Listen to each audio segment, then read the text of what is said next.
भाई का हक छीनने वाले को ईश्वर कौन सा दंड देते हैं, जानकर रूह कांप जाएगी।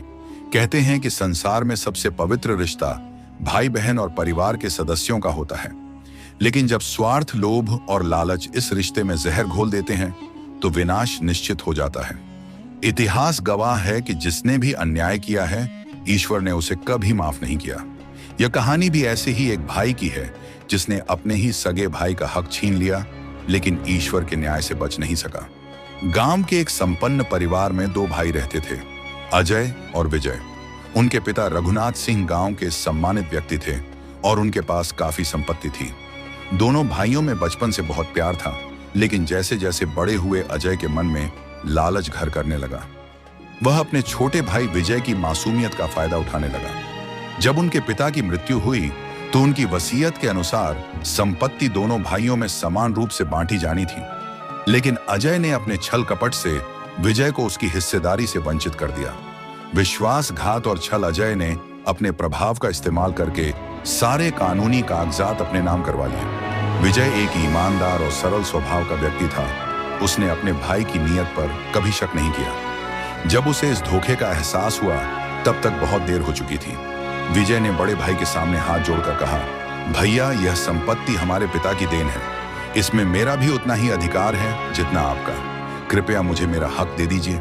लेकिन अजय के मन में लालच और अहंकार था। उसने विजय को अपमानित कर घर से निकाल दिया। विजय ने गांव छोड़ दिया और शहर में जाकर मेहनत मजदूरी करने लगा। ईश्वर का न्याय अजय को लगा कि उसने अपनी चतुराई से विजय को हरा दिया, लेकिन वह यह भूल गया कि ईश्वर सब देख रहे हैं। कुछ समय तक अजय ने अपनी जीत का जश्न मनाया, लेकिन फिर उसके जीवन में अजीब घटनाएं होने लगीं। अजय के घर में क्लेश बढ़ गया। उसकी पत्नी और बच्चे हमेशा झगड़ते रहते। घर में अशांति का माहौल बन गया। उसकी पत्नी बीमार रहने लगी और डॉक्टर भी कोई बीमारी पकड़ नहीं पा रहे थे। जिस संपत्ति के लिए अजय ने अपने भाई को ठगा था, वही संपत्ति उसके लिए बोझ बन गई। उसकी फसलें सूखने लगीं, व्यापार में घाटा होने लगा और धीरे धीरे उस पर कर्ज बढ़ता गया।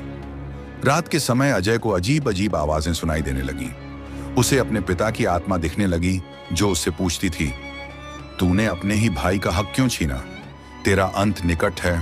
डर के मारे अजय ने कई पुजारियों और तांत्रिकों से उपाय कराए, लेकिन कुछ भी काम नहीं आया।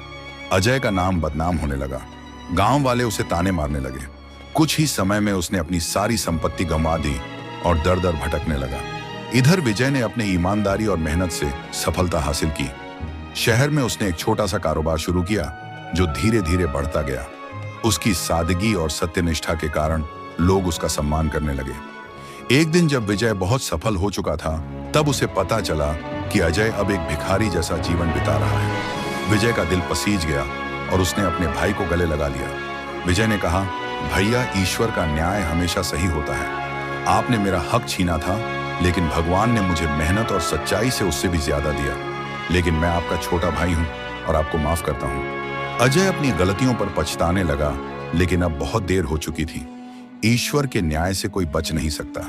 इस कहानी से हमें यह सीख मिलती है कि किसी का हक छीनकर कभी कोई सुखी नहीं रह सकता। ईश्वर का न्याय अटल है और जो गलत करता है उसे उसके कर्मों का फल भोगना ही पड़ता है।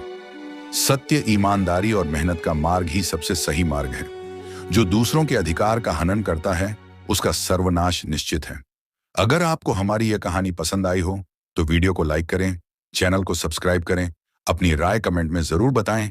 आपके समर्थन से हमें और बेहतरीन कहानियां बनाने की प्रेरणा मिलती है। धन्यवाद।